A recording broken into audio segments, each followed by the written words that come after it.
Bienvenidos a un nuevo vídeo de Fingerout. En el día de hoy continuamos con la segunda parte del vídeo sobre el protocolo Ibero. Hemos creado ya la primera parte y ahora vamos con la segunda parte. Como ya saben, lo hemos dividido en dos bloques. Y en el vídeo de hoy vamos a tratar el protocolo prehospitalario, como la parte, vamos a llamarlo así, más sanitaria del incidente. Entonces, en este vídeo he vuelto a hacer un resumen, o más bien he quitado la parte que a lo mejor se extralimita las funciones de los primeros intervinientes policiales, que como hemos dicho es lo que más tratamos en este canal.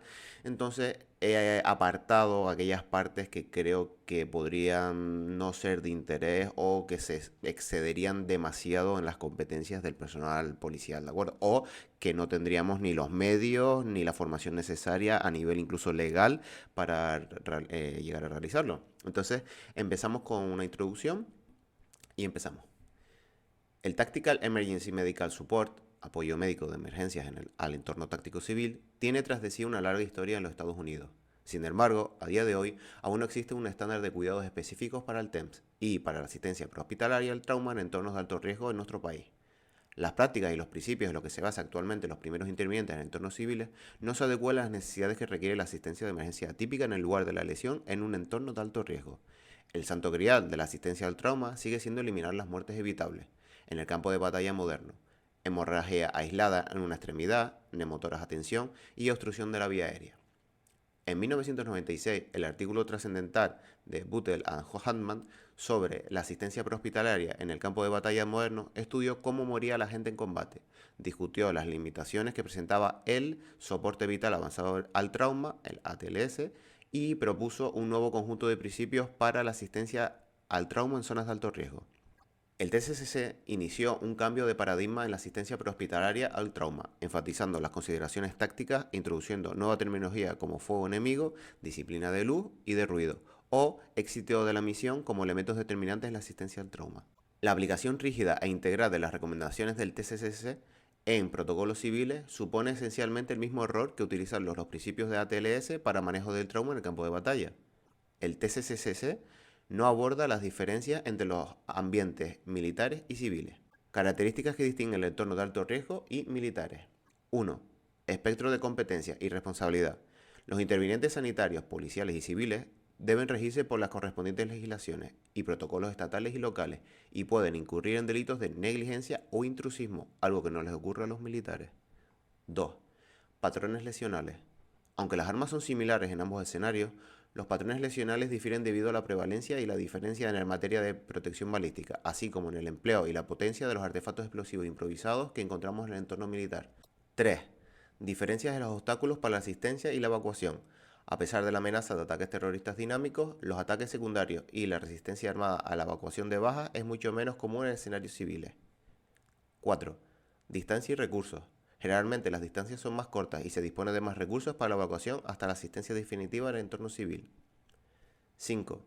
La población a tratar incluye pacientes pediátricos, geriátricos y población especial. Los datos y los estudios del TCCC se basan principalmente en pacientes de 18 a 30 años. No contempla todos los grupos de edad que presenta el ámbito civil. El TCCC no contempla la asistencia a población civil no combatiente inocentes en entornos de alto riesgo. Niños, ancianos, embarazadas y pacientes dependientes son prevalentes en el entorno civil y su asistencia conlleva unos requerimientos especiales. 6. Estado de salud de base de la población. La población del TCCC es relativamente sana y en buena forma física y no presenta la alta incidencia de dolencias crónicas que existe en la población civil. 7. Uso de medicación crónica del herido. El TCCC no tiene en cuenta o no hace referencia a los efectos del uso de medicación crónica, como antibloqueantes, EINES, antigregantes y anticoagulantes. Justificación. En los protocolos de servicios convencionales de emergencias médicas, SEM, la seguridad en la escena es la principal prioridad. Sin embargo, este principio algorítmico no contempla escenarios inseguros. Los primeros intervinientes civiles son requeridos cada vez más para operar en entornos de alto riesgo.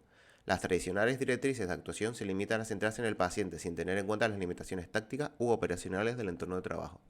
Debido al aumento de incidentes intencionados donde se produce un número de víctimas elevado, como por ejemplo atropellos múltiples, apuñalamientos, tirador activo, atentados con explosivos con múltiples víctimas, acciones llevadas a cabo por lobos solitarios y atentados por pequeñas unidades terroristas, y Para plasmar las lecciones aprendidas de los profesionales tanto sanitarios como tácticos en los últimos incidentes acaecidos en Europa y en Estados Unidos, surge la necesidad de redactar un protocolo que aporte una flexibilidad clínica para que este tipo de situaciones emergentes, en las que no se puede proporcionar una asistencia médica convencional o estándar debido a la falta de seguridad, especialmente la fase de amenaza directa como indirecta, mientras que la fase de evacuación será bajo los protocolos civiles locales convencionales.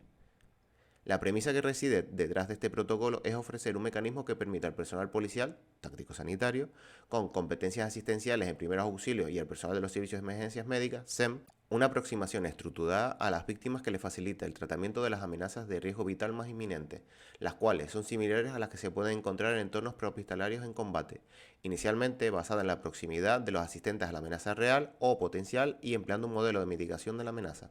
Las directrices de este protocolo son un conjunto de recomendaciones de buenas prácticas e integran las necesidades médicas y operativas de la asistencia prehospitalaria y el manejo de heridos en operaciones tácticas y de rescate de alto riesgo, basadas en los principios TEC y del TCCC, pero tienen en cuenta las características propias del entorno civil español.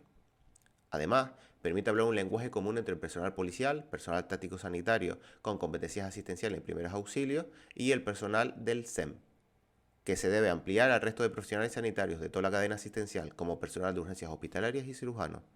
Todo ello tiene por objetivo llevar a cabo un correcto continuo asistencial desde el lugar de la lesión hasta la cirugía y reanimación, y, como finalidad, disminuir la morbilidad y la mortalidad de los ciudadanos. Antecedentes. Una revisión de los pasados sucesos con asaltantes armados y o con explosivos ha demostrado que la práctica prehospitalaria convencional de no acceder a la escena hasta que no esté asegurada por los miembros de la Fuerza y Cuerpo de Seguridad del Estado está asociada con un aumento de pérdidas de vidas humanas. Debido a esto, surge la necesidad de introducir en los protocolos asistenciales elementos que sean capaces de eliminar la amenaza para realizar una extracción rápida de los heridos a una zona más segura, donde proceder a la identificación de las víctimas y al manejo de las lesiones de riesgo vital, en especial la hemorragia exsanguinante mediante torniquetes como medios seguros y efectivos, y o con agentes hemostáticos y vendajes compresivos, elementos que han demostrado su efectividad a lo largo de todos estos años en el manejo de hemorragia exsanguinante. En este tipo de situaciones, el propio ciudadano y o el personal policial armado con competencias asistenciales en primeros auxilios será el encargado de realizar lo anteriormente mencionado, hasta que las víctimas pasen a ser responsabilidad del personal sanitario SEM. Indicaciones. Este protocolo no reemplaza las prácticas generales de manejo del paciente de los SEM, que deben seguirse una vez la amenaza activa se ha eliminado. Al poner en práctica este protocolo, los miembros del SEM reconocen que la situación es única, austera y diferente a la asistencia médica que se llevaría a cabo en una situación convencional. El prestar la asistencia prehospitalaria estándar podría poner en peligro de manera innecesaria al paciente y o a los intervinientes. Este es un protocolo para un incidente con peligro activo o para un entorno con riesgos potenciales donde son necesarias intervenciones de soporte vital. Fases y zonas de acción desde el punto de vista médico. Las tres fases están basadas en el TEC y TCCC. Representan la traducción de las lecciones aprendidas en combate a la asistencia prehospitalaria civil en un entorno de alto riesgo. Las fases son dinámicas, en ocasiones se superponen y rara vez son lineales. Es de suma importancia entender que las tres zonas son situacionales y funcionales, no geográficas. Este concepto es un elemento crítico a la hora de aplicar el TEC en escenarios del mundo real. Las zonas que se describen a continuación intentan estandarizar la terminología que se emplea en una situación con peligro real y o potencial para que todos los implicados en la asistencia conozcan qué intervenciones se deben llevar a cabo en cada zona. Bueno, volvemos a las tres zonas delimitadas en el vídeo anterior y esta vez volvemos ahora a tratar específicamente qué cuidados se van a llevar a cabo en cada fase de este protocolo, ¿de acuerdo? Entonces lo dividimos en zona roja, zona amarilla y zona verde, o zona segura, ¿de acuerdo? O caliente, templada y segura. Como se conoce en argot en inglés, el CUF, el Tactical Fire Care y el TASEVAC. Empezamos con la zona caliente, asistencia bajo amenaza directa. La fase del CUF describe las acciones emprendidas en respuesta a una baja en una situación en la que los riesgos inminentes para la vida son tan peligrosos o más que la herida recibida. Solo se permiten intervenciones médicas mínimas. El equipo médico disponible es a menudo muy limitado y el escenario táctico dicta las intervenciones médicas. El riesgo por parte del herido y del rescatador de sufrir más heridas es extremadamente alto. Ejemplos de las fases del CUF. Un agente de la Fuerza y Cuerpo de Seguridad al que han disparado en la puerta de una vivienda durante la búsqueda de alto riesgo. En primer lugar, el personal policial debe disponer de una gama de medidas más amplias para controlar los riesgos que el personal militar. Por ejemplo, en muy raras ocasiones se puede llevar a cabo un reconocimiento por fuego. La aplicación de fuego supresión es muy limitada. El agente tiene más responsabilidades que su propia seguridad personal y la seguridad de su equipo, ya que incluye la protección de las víctimas y de los miembros de la comunidad. El adagio militar que afirma que la mejor medicina del campo de batalla es la superioridad de fuego ha generado cierto rechazo al aplicar el TCCC en entornos civiles de alto riesgo, tanto porque dista de cumplirse como por los riesgos que entraña de hacerlo. No obstante, el principio de valorar los beneficios de una intervención inmediata frente a los riesgos que presenta una amenaza inminente es aplicable por cualquier interviniente de cualquier servicio. Interviniendo bajo amenaza directa, las prioridades son: 1. Evitar que la víctima y los intervinientes sufran más lesiones. 2. Mantener al equipo centrado en la neutralización del riesgo. 3. Minimizar los daños al público general y controlar aquellas hemorragias en las extremidades que supongan riesgo vital. 4. Si durante la neutralización de la amenaza algún agente resulta herido estando bajo amenaza directa, debe intentar continuar involucrado en la acción, buscar protección o cubierta, asistirse inicialmente a sí mismo y controlar las hemorragias severas. Debe reincorporarse al enfrentamiento y colaborar con su equipo en la eliminación de los focos de riesgo aún activos. En esta fase, los miembros del equipo y los sanitarios operativos pueden ayudar a las víctimas a buscar cobertura y pueden proporcionar autocuidado o ayudar a compañeros a controlar hemorragias severas mientras se utilizan tácticas que minimicen las probabilidades de que otros miembros del equipo resulten heridos. Extracción de víctimas. La extracción de víctimas desde el punto donde se produce la lesión es un principio básico de las directrices de este protocolo. No deberemos iniciar ninguna medida hasta que la víctima y el rescatador estén a cubierto. El adagio "no tratamos en la calle" a veces se olvida en el caos del momento, pero no seguir esta regla expone a la víctima y a los rescatadores a más lesiones. La realización de técnicas eficaces de extracción del herido del lugar donde se produjo la lesión es un eslabón crítico en la cadena de supervivencia de las bajas en entornos de alto riesgo. La necesidad de extracción no convencionales persiste a lo largo de todas las fases de la asistencia, llegando hasta el traspaso de la víctima a los escalones superiores de asistencia médica. Esto nos conduce a tener que disponer de capacidades como: 1. Crear una zona segura para establecer un punto de reunión de baja o nido de heridos. 2. Poder abrirse paso a través de las zonas de difícil acceso para extraer a las víctimas, puertas con candados, paredes de pladur, muros de bloque de cemento, etc. 3. Utilizar herramientas o medios de circunstancia para descender víctimas desde estructuras elevadas. 4. Intervenir en espacios confinados o en edificios derrumbados. 5. Contar con protocolos, técnicas o procedimientos, TTPS, para responder a incidentes con sustancias nucleares, biológicas, químicas, radiológicas o explosivas. En RBQ, donde se hace necesario el uso de equipos de respiración autónoma, ERA. Cuando se diseñen estas directrices para el rescate, es importante ser consciente plenamente de las capacidades y carencias de los equipos de rescate civiles y verificar si esos equipos están preparados para adaptarse a un escenario dinámico contando únicamente con sus recursos habituales, o si requieren el apoyo de equipos de rescate tácticos pertenecientes a la Fuerza y Cuerpo de Seguridad del Estado. Control de la hemorragia. El control precoz de las hemorragias es fundamental en medicina operacional y manejo de trauma en entornos de alto riesgo, teniendo en cuenta el análisis de riesgo de la misión. Tanto el TEC como el TCCC recomiendan controlar rápidamente las hemorragias de las extremidades que supongan el riesgo vital. Los torniquetes son la intervención disponible más rápida y efectiva. Los vendajes hemostáticos requieren de 3 a 5 minutos de presión continua y deben ser pospuestos hasta la fase de Tactical Field Care, es decir, la fase templada. El trauma en las extremidades y la exsanguinación son también una de las causas importantes de muertes evitables en el trauma civil. Los servicios civiles de emergencia médica y los equipos médicos de alto riesgo se están dotando cada vez más de torniquetes para su uso rutinario en sus operaciones habituales. Existe una evidencia sólida que demuestra que la eficacia de los torniquetes para controlar las hemorragias de riesgo vital, de la importancia de la colocación del torniquete antes de que éste lleguen a estadios avanzados de shock y de la seguridad del torniquete cuando se usa en periodos de menos de 2 a 4 horas. Durante la fase del CUF, el torniquete debe colocarse tan proximal en el miembro como sea posible para facilitar la velocidad y la eficacia. Puede ser colocado sobre la ropa, pero debemos vigilar que no haya objetos que dificulten la compresión circunferencial del paquete muscular. Debe escribirse en la víctima de manera clara y fácilmente visible la hora de colocación del torniquete y debe indicarse su localización a los asistentes que recepcionen a la víctima durante las transferencias. Vía aérea. En el TCCC, el manejo de la vía aérea se pospone hasta la fase Tactical Field Care o asistencia bajo amenaza indirecta, es decir, fase templada. Sin embargo, algunos operadores y sanitarios han sugerido que colocar a la víctima inconsciente en posición lateral de seguridad para reducir las posibilidades de que se produzca una obstrucción de la vía aérea supone una intervención rápida y sencilla que debería ser tenida en cuenta si se considera necesaria y es tácticamente aceptable. Un ejemplo sería un incidente donde se produjera un tiroteo y a la vez una explosión en un espacio confinado con un tirador aún activo en el escenario. Es probable que algunas víctimas presenten traumas faciales y obstrucción de la vía aérea. Según el equipo se va desplazando hacia su objetivo, la colocación rápida de las víctimas en posición lateral de seguridad puede ser una intervención que salve vidas de una forma rápida evitando la obstrucción de la vía aérea. Restricción de movimiento espinal.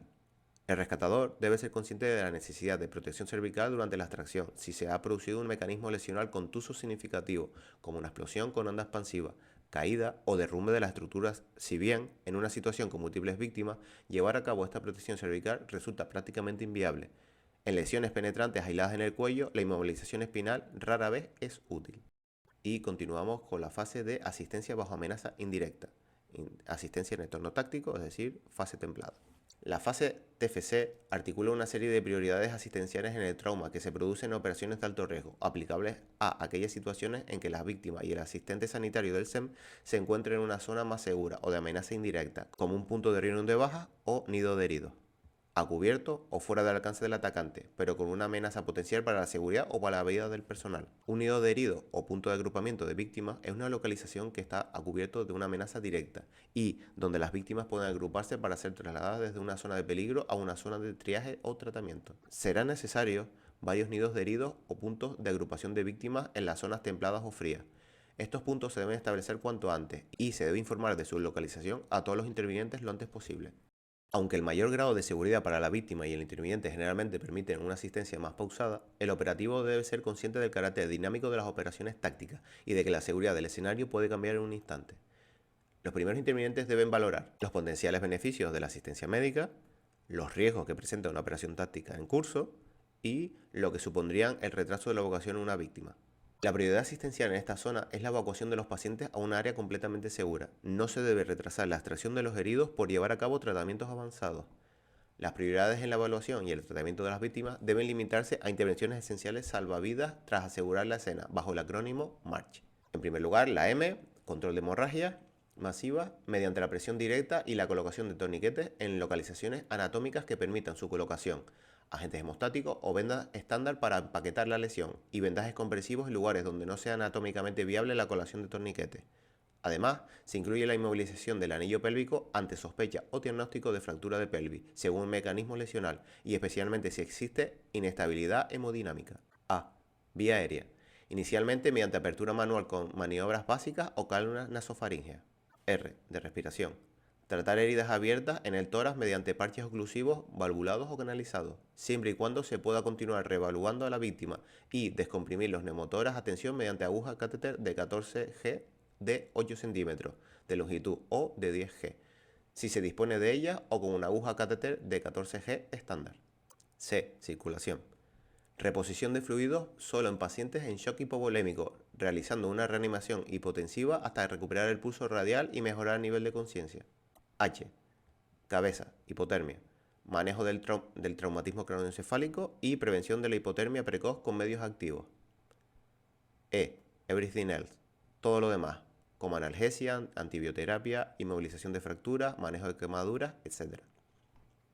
D. Documentación. Documentación del tratamiento realizado en tarjeta y o informe que acompañará a la víctima a lo largo de todos los escalones asistenciales. Seguridad con las víctimas. Un aspecto importante al evaluar una víctima es comprobar que ésta no representa una amenaza para sí misma o para el rescatador. Por cuestiones de seguridad se llevará a cabo una identificación y filiación de las víctimas para evitar pasar por alto posibles asaltantes, tanto heridos como no heridos. La realizará el personal policial mediante los medios electrónicos digitales que se estipulen en la entrada del nido de heridos, punto de agrupamiento de heridos. Si la víctima fuese uno de los asaltantes, debe ser desarmada, identificada visiblemente y colocada en un lugar distinto del nido de heridos, alejada del resto de pacientes, bajo supervisión de la Fuerza y Cuerpo de Seguridad, para su incomunicación y custodia hasta su traslado. A los asaltantes heridos desarmados se les realizará la evaluación y asistencia estándar y se les identificará con una tarjeta de heridos de color llamativo naranja. A los asaltantes heridos o no heridos armados se procederá a su cacheo y retirada de armas y o explosivos. El personal policial es responsable de la seguridad de la cadena asistencial, no introduciendo caballos de Troya en la cadena que pasarían a un escalón asistencial superior, con el riesgo que ello supondría para la seguridad de este escalón y los superiores. Control de hemorragias masivas. Los torniquetes son la intervención disponible más rápida y efectiva. La colocación clínicamente ideal de los torniquetes es directamente sobre la piel, en la zona proximal de 5 a 7 centímetros al punto de sangrado en aquellas extremidades con hemorragias masivas no controladas que no hayan sido tratadas en la fase del CUF y que sean susceptibles de ser controladas con un torniquete además. Este debe apretarse hasta que desaparezca el pulso distal. Eliminar tanto el flujo distal como sea posible es importante para evitar, o al menos minimizar, el posible desarrollo de un síndrome compartimental. En este tipo de incidentes, debido al gran número de víctimas, puede adquirir sentido la colocación del torniquete en la raíz del miembro. Las vendas hemostáticas requieren de 3 a 5 minutos de presión continua. Si se colocó un torniquete durante la fase de amenaza directa, CUF, este debe ser reevaluado durante la fase de amenaza indirecta, TFC, para comprobar su necesidad y su eficacia. Los torniquetes colocados apresuradamente sobre la ropa puede que no realicen suficiente presión para ocluir el flujo sanguíneo arterial. Puede que haya objetos como una cartera, monedas, un cuchillo o cartuchos de munición que dificulten la compresión. El traslado del paciente desde el punto donde ha sido alcanzado hasta una zona más segura, si se realiza de manera apresurada, puede descolocar un torniquete que fuera colocado correctamente. Además de lo anterior, ya que en entornos tácticos se hace un uso libre de los torniquetes para tratar heridas que en principio presentan hemorragias graves, algunos de estos torniquetes se colocan sobre heridas que en realidad no precisan de estos dispositivos para controlar las hemorragias. Si un profesional sanitario, entrenado y legalmente capacitado, examina la herida con un más detenimiento, determina que no es necesario el torniquete y la situación lo permite, este debe aplicar un vendaje compresivo adecuado y aflojar lentamente el torniquete y evaluar cuidadosamente las extremidades para comprobar una reperfusión adecuada y para detectar signos de síndrome compartimental o de compromiso vascular. Las lesiones vasculares graves en el cuello, la axila y la ingle, es decir, en zonas de unión, no son susceptibles de ser controladas por un torniquete y el vendaje compresivo es habitualmente difícil de colocar. Las vendas hemostáticas utilizadas por las unidades militares han demostrado tener éxito en el control del sangrado en este tipo de lesiones. Se debe colocar un inmovilizador pélvico ante la sospecha de fractura de pelvis por mecanismo contuso de alta energía o lesión por explosión con una o más de los siguientes: dolor pélvico, cualquier amputación completa o parcial de extremidades inferiores, sospecha de fractura pélvica en el examen físico, pérdida de conciencia o shock. Las lesiones en los tejidos blandos pueden parecer muy graves, pero si se tratan de manera precoz, muy raramente supondrán un riesgo vital. Si no existe una lesión vascular importante, la mayoría de los sangrados en tejidos blandos pueden manejarse adecuadamente aplicando vendajes compresivos adecuados. Vía aérea y restricción de movimiento espinal. Si la amenaza no ha sido suprimida y todas las hemorragias masivas han sido controladas, el tratamiento definitivo lo realizaremos en el EVAC, y el interviniente debe dedicarse a controlar y mantener permeable la vía aérea. Permitiremos al herido consciente la posición que mejor proteja la vía aérea, incluyendo la de sentado. Si la víctima está inconsciente, respirando espontáneamente, la colocaremos en posición lateral de seguridad para reducir las posibilidades de que se produzca una obstrucción de la vía aérea, si se considera necesario y la situación lo permite. Si el paciente está inconsciente con la vía aérea obstruida o con posibilidad de obstruirse, aplicaremos la maniobra frente-mentón hasta poder colocar una cánula nasofaríngea, si no hay signos de fractura en base del cráneo, o cánula orofaríngea de Gödel si la hay. Si la amenaza ha sido suprimida y todas las hemorragias masivas han sido controladas, al disminuir el peligro para la baja y para el interviniente en fase, podemos continuar con los siguientes pasos del march. Las intervenciones básicas de manejo de vía aérea son las mismas que las fases anteriores. El rescatador debe ser consciente de la necesidad de protección cervical durante la extracción y posterior inmovilización si se ha producido un mecanismo lesional contuso significativo como explosión con onda expansiva, caída, derrumbe de estructura. Si bien se menciona anteriormente, las posibilidades de realizar una inmovilización completa de las víctimas en este tipo de incidentes en los momentos iniciales son prácticamente nulas. Respiración y ventilación. Tanto los datos obtenidos en combate como por las agencias policiales indican que el neumotórax a tensión continúa siendo una de las causas importantes de muerte evitable. Como parte de la evaluación inicial del ITC-TFC, debemos exponer el tórax y examinarlo cuidadosamente. Tórax anterior, la parte superior del abdomen, la espalda y los flancos, en busca de alguna lesión torácica abierta que trataremos con parche oclusivo valvular para cubrir el defecto y vigilar la posibilidad de desarrollo de neumotórax a tensión.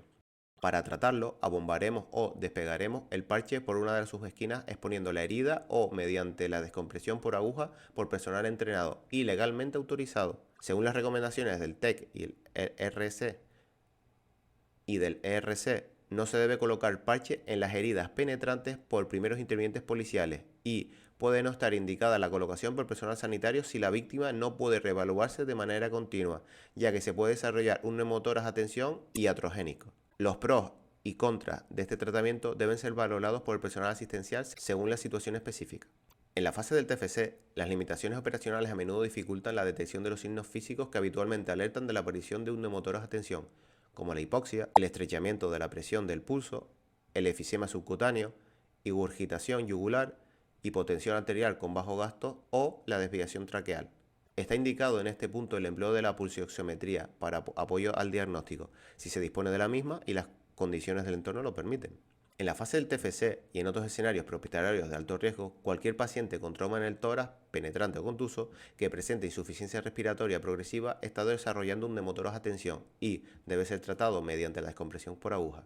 Para que la descompresión torácica sea efectiva, se debe realizar mediante la inserción de una aguja o catéter de 14G de al menos 8 centímetros, si se encuentra disponible, o con una aguja catéter de 14G en ausencia de las mismas, en el segundo espacio intercostal, línea media clavicular, asegurándose de que la entrada de la aguja dentro de la cavidad torácica no se produce medial a la línea mamilar y que no está dirigida hacia el corazón, sacando la aguja posteriormente y dejando el catéter asegurado en el lugar. Una opción aceptable es el cuarto o quinto espacio intercostal en la línea axilar anterior.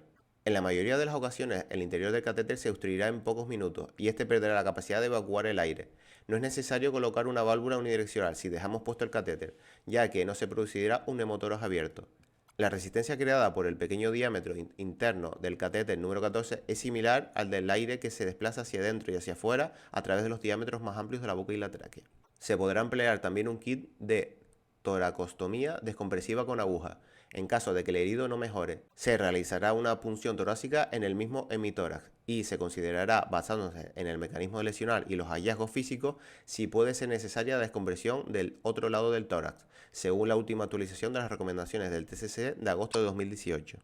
En este apartado nos hemos saltado la parte de circulación y reanimación, debido a que conlleva unos materiales y unas habilitaciones legales que para los primeros intervinientes policiales no es factible su tratamiento. Prevención de la hipotermia.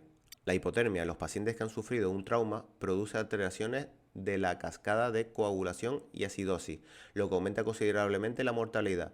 La hipotermia es más fácil de prevenir que de tratar. Los esfuerzos deben estar dirigidos a que el paciente no pierda más calor. La prevención de la hipotermia comienza en la fase del TFC. Las víctimas deben ser trasladadas, si es factible, a una habitación caldeada. Si es posible, la víctima debe ser envuelta usando como mínimo un sistema de retención de calor, como mantas secas, sacos de dormir, prendas de goreté, etc. Documentación. Se debe documentar los hallazgos físicos más importantes y las intervenciones realizadas en la tarjeta del herido que deben ir con la víctima cuando se realicen las transferencias. Además, esta tarjeta se debe anexar al informe asistencial del SEM para que acompañe a la misma durante todos los escalones asistenciales. Incidentes de múltiples víctimas intencionados. En los incidentes con múltiples víctimas, una vez que el paciente ha sido trasladado a una zona donde no hay riesgo directo o indirecto, podemos comenzar con el triaje primario de estabilización para identificar los pacientes críticos y clasificación de las víctimas según sus necesidades. Interesante emplear cintas, rotuladores o tarjetas de heridos de colores para identificar de manera clara a los heridos como inmediato o retrasado, rojo y amarillo respectivamente. Esto puede realizarse dependiendo del escenario táctico, bien durante la fase de amenaza indirecta o durante las primeras etapas de la fase del TASEVAC. Además, es aconsejable el uso de medios luminosos de colores para trabajar en condiciones nocturnas o de baja visibilidad. Los fallecidos también deben ser identificados y marcados de manera adecuada para evitar que se les reevalúe de manera repetida por intervinientes diferentes. Por último, ahora empezamos la tercera fase, en la asistencia durante la evacuación, la zona fría, el TASEVAC. La fase de TASEVAC describe los cuidados, según protocolos convencionales, que se prestan durante el traslado del paciente a una asistencia médica definitiva, periodo en el que por lo general tanto la víctima como el interviniente están expuestos a un riesgo relativamente bajo. Un ejemplo de fase TASEVAC sería la asistencia prestada en una zona de triaje o nido de heridos seguro mientras el paciente espera ser evacuado hacia un escalón sanitario más avanzado. Las víctimas se trasladarán de la zona templada a la zona fría a lo largo de los pasillos de evacuación que están libres de una amenaza inmediata, lo cual permite el traslado de heridos con cierta seguridad desde el nido de heridos o punto de agrupamiento de víctimas a la zona de triaje o tratamiento más allá del perímetro exterior. En un gran porcentaje de los escenarios civiles de alto riesgo, se limitará al escenario prehospitalario, pues se encuentran los recursos y se dan las circunstancias que permiten que los pacientes puedan ser trasladados sin demoras desde el escenario hasta el centro sanitario donde reciban el tratamiento definitivo. En estas situaciones el paciente normalmente es trasladado directamente desde la fase del TFC hasta el box de trauma. Sin embargo, si se produce algún retraso en la transferencia debido al escenario táctico o problemas logísticos o un gran número de bajas, como en un incidente con múltiples víctimas, o si el tiempo de tránsito es muy prolongado, entonces es muy importante seguir las indicaciones del TASEVAC. Los profesionales del servicio de urgencias hospitalario y de los departamentos de trauma deben conocer las guías del TASEVAC. En los escenarios civiles, la evacuación se realizará por vía terrestre o aérea, en ambulancias de transporte o medicalizada. Sin embargo, puede que se tengan que usar para esta fase del TASEVAC los vehículos disponibles tales como coches de policía, todoterrenos, vehículos blindados, etc. Esta sección trata principalmente de escenarios donde se dispone de medios con capacidad avanzada. Queremos dar un tip a los que nos estén escuchando, que también pueden ser fletados, incautados, vamos a llamarlo así temporalmente, los autobuses de uso público para grandes transportes de víctimas. Reevaluación de la víctima. Hay que reevaluar de inmediato al paciente y revisar todas las maniobras que se le hayan realizado en las fases precedentes bajo presión táctica y asistencial. Algunas intervenciones realizadas pueden dejar de ser efectivas durante el traslado del paciente y pueden producir situaciones de riesgo vital o de agravamiento de la situación clínica del paciente. Las víctimas deben ser retiradas y trasladadas según las prácticas convencionales. Vía aérea. En la fase TASEVAC, si todas las hemorragias masivas han sido controladas en la fase TFC, el interviniente debe dedicarse directamente a controlar y mantener permeable la vía aérea. Al disminuir el peligro para la baja y para la interviniente, en esta fase podemos con el marche. Las intervenciones básicas de manejo de la vía aérea son las mismas que en las fases anteriores.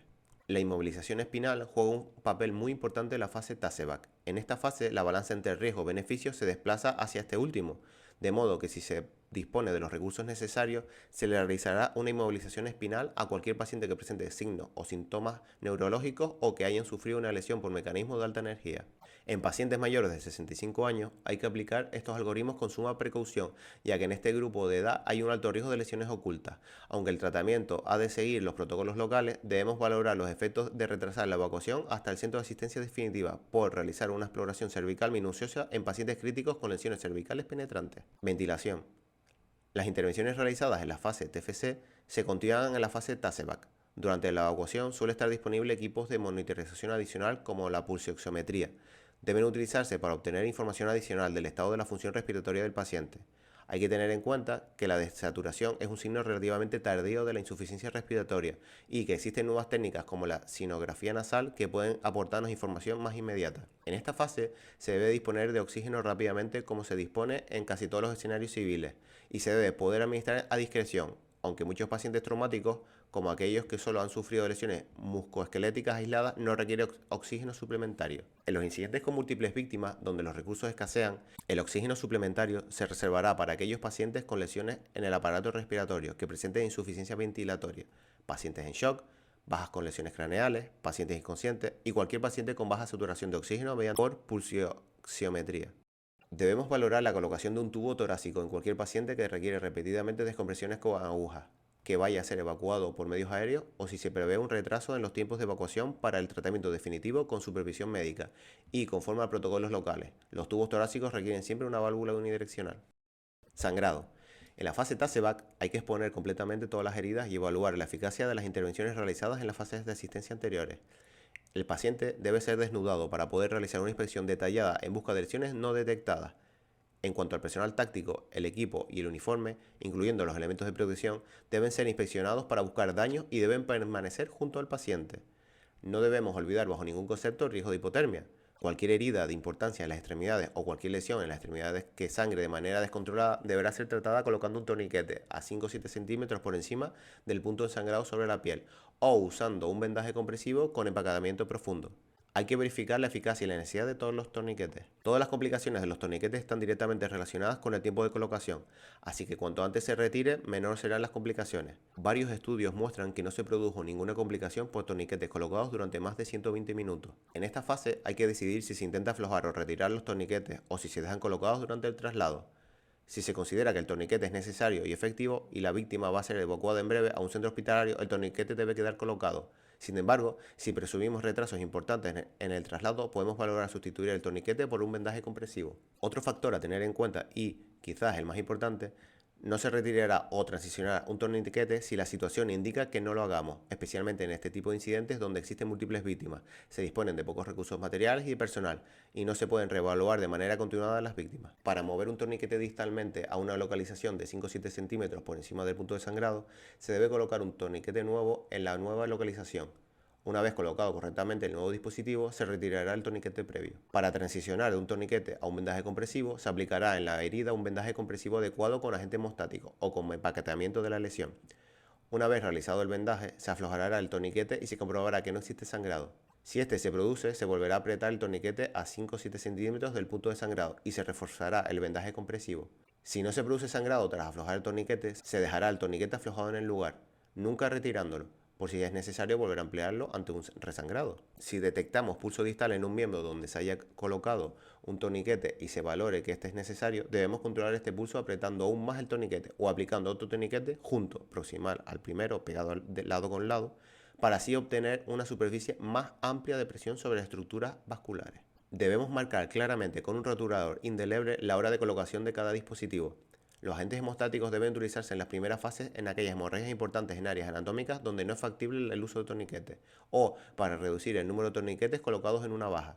Actualmente se recomienda el uso de agentes hemostáticos de cuarta generación, en su mayoría se presenta en formas de gasas impregnadas.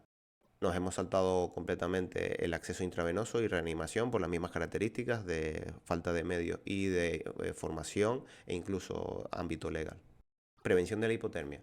No se escatimarán esfuerzos en el TASEVAC para prevenir la aparición de hipotermia mientras empaquetamos al paciente y durante el traslado para un tratamiento definitivo. Las ropas húmedas se retirarán y se sustituirán en la medida de lo posible por vestuario seco y colocaremos al paciente resguardado de corrientes para evitar pérdidas de calor por conducción hacia el suelo y otras superficies. Es de suma importancia mantener esta vigilancia frente a la hipotermia durante todo el traslado hacia el tratamiento definitivo, especialmente en evacuaciones aéreas. Monitorización.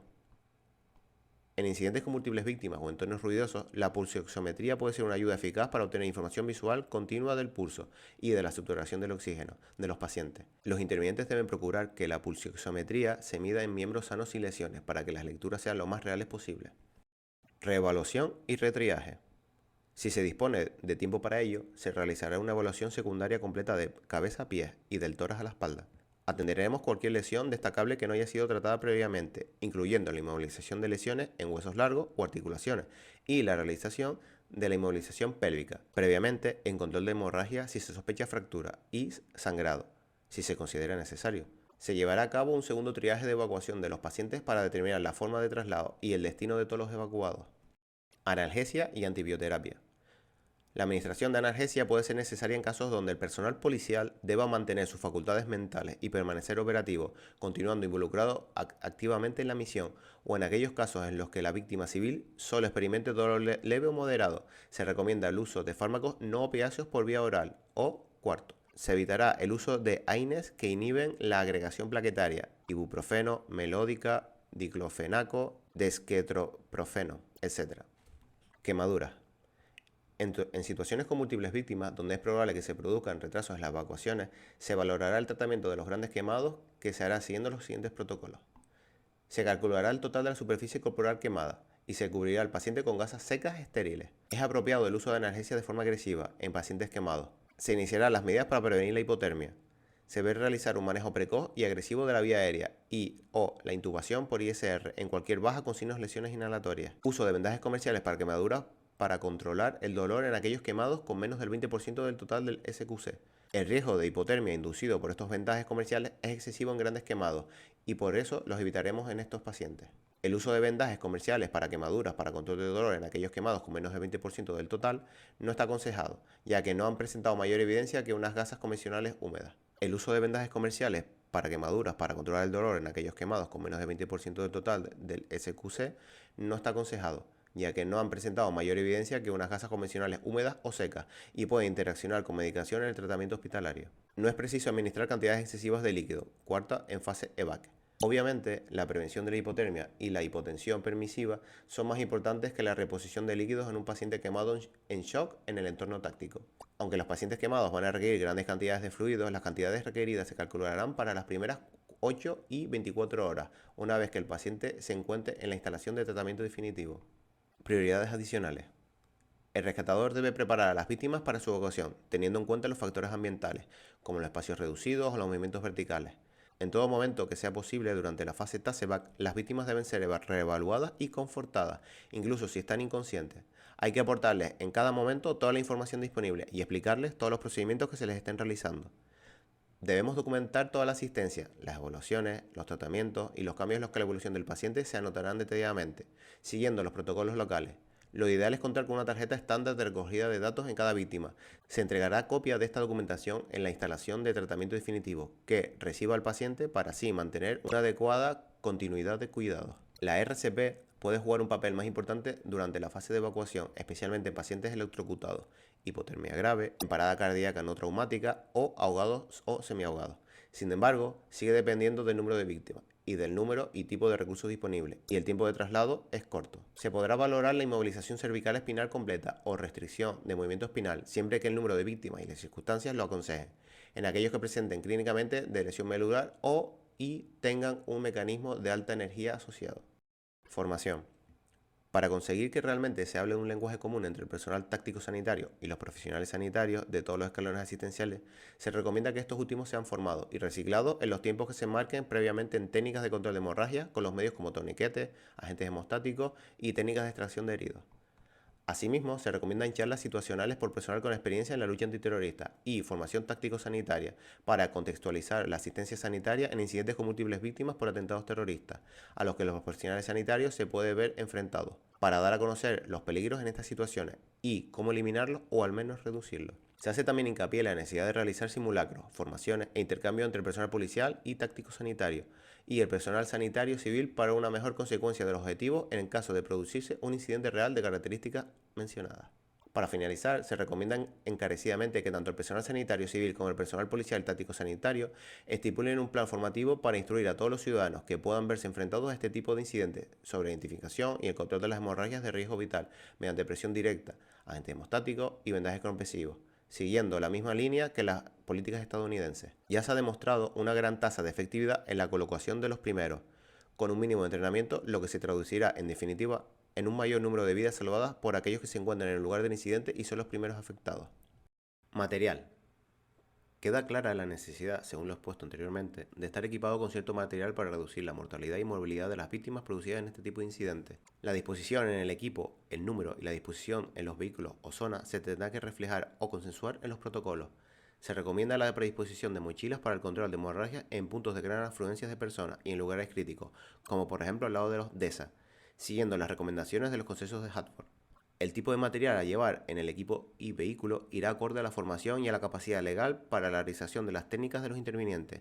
A continuación se expone un listado de material mínimo necesario: torniquetes comerciales, agentes hemostáticos tipo gasa XSTAT, vendas estériles estándar para los empaquetamientos, vendaje compresivo, medios digitales para identificación y filiación, tarjeta de heridos o triaje roja, amarilla, naranja, medios luminosos de colores rojo, amarillo, naranja, cánulas nasofaringeas, parches oclusivos con válvula o tunelización, agujas de toracostomía de 14G de 8 cm o de 10G, chalecos balísticos, cascos balísticos, preferiblemente subfusiles y armas cortas, transmisiones para 2 canales de trabajo, otro material que se determine: rotuladores indelebles, tijeras, parches oculares. Como nota de esta lectura, hemos quitado de esta lectura todo aquel material que a lo mejor no pudiera ser empleado fácilmente y legalmente por los primeros intervinientes de ámbito policial.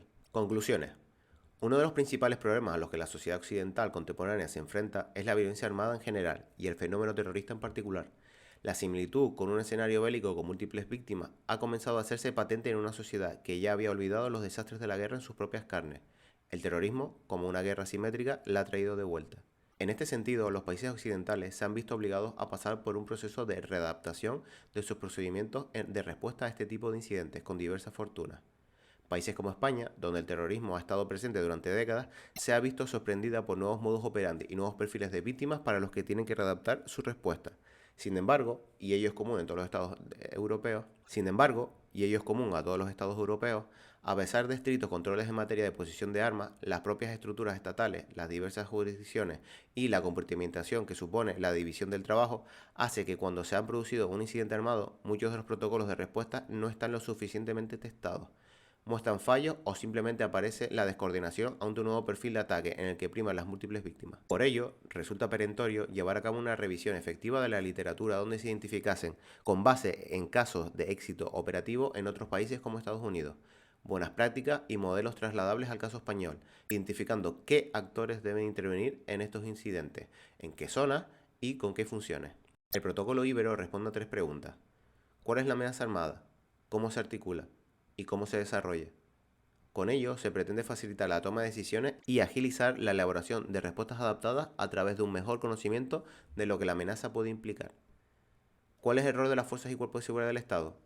Su rol es claramente el de neutralizar la amenaza, pero también lo es prestar una primera asistencia en zona de amenaza directa, en condiciones de seguridad, y extraer a la víctima de esta zona de peligro para ponerla en manos de personal sanitario. En este punto tenemos el primer eslabón de coordinación necesaria. ¿Cuál es el rol de los servicios de emergencia? Garantir la cadena de supervivencia desde que reciben a la víctima del primer interviniente policial hasta la llegada de aquella al hospital. Sin embargo, en un entorno de amenaza, la seguridad del sanitario depende también del interviniente policial. Respecto al punto anterior, se deberán especificar dentro de los planes de emergencia los centros asistenciales a los que deben ser trasladadas las víctimas para evitar colapsar las más cercanos en lugar del incidente. De nuevo, conocer los mecanismos de cooperación es fundamental. Finalmente, el eje central es la víctima, que a su vez es interviniente inmediato de cuya acción en la respuesta al incidente este puede desarrollarse de una forma u otra y obtener un número de víctimas más o menos elevado. Los ciudadanos deben conocer también tanto amenaza como modo de actuar ante ella, así como ante la fuerza y cuerpos de seguridad, de rescate o los servicios de emergencia. Es necesaria la formación, dotación de medios y concienciación, especialmente en los ciudadanos y de todos los miembros de los diferentes escalones asistenciales, para hablar un lenguaje común, disminuyendo la morbimortalidad de las víctimas.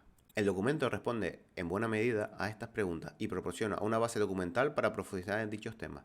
Sin embargo, el recorrido no se agota aquí. La asistencia psicológica tras el incidente que figura en el primer anexo ya apunta a un tema que requiere ulterior desarrollo y que afecta a la recuperación de las víctimas intervinientes.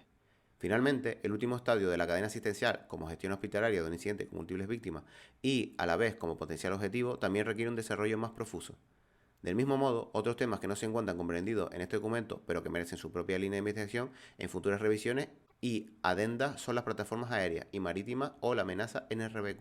Finalmente, este documento no pretende sustituir los procedimientos operativos de los organismos implicados, sino clarificar conceptos sentados, una mejor y más eficaz base común para proveer respuestas íntegras, efectivas y que redunden en un acortamiento de los tiempos de respuesta que, como se ha analizado, son inversamente proporcionales a la tasa de supervivencia. Ello, en cualquier caso, sería un intento fútil si no se considerase una última variable, la formación de todo el espectro de intervinientes en la respuesta a este tipo de emergencia, acompañada de simulaciones realistas que permitan testar las vulnerabilidades, corregir errores e implementar las buenas prácticas aprendidas sobre el terreno, en un tipo de incidentes que, pese a infrecuentes, son altamente letales. Bueno, señores, hemos terminado aquí este vídeo por hoy. En el siguiente vídeo abordaremos el anexo número 1, la intervención psicosocial de emergencias tras incidentes terroristas. Y como hemos visto, este vídeo ya fue un poquito más largo que el anterior, tiene mucha más materia y eso que he quitado bastante de cosas que a lo mejor a los primeros intervinientes policiales no les debe interesar tanto o no tienen la capacidad legal o técnica de conocimientos para implementar, y aún así se ha quedado ya un vídeo de 1 hora y pico. Esperemos que les haya gustado este vídeo y nos vemos en el siguiente. ¡Ey, ey! No habrás cambiado del vídeo ya, ¿no? Bueno, era para comentarte que el YouTube, esta plataforma, ya sabes que censura todo lo que decimos, no lo difunde, el contenido que hacemos, bueno, pues para un público, vamos a decirlo así, muy específico y posiblemente no le va a llegar. Así que ya sabes, compártelo con tus compañeros del trabajo, ya sabes, aquellos que creas que son competentes y los nuevos, que yo creo que les puede servir todo este contenido para todos. Bueno, sin nada más, nos vemos en el siguiente vídeo.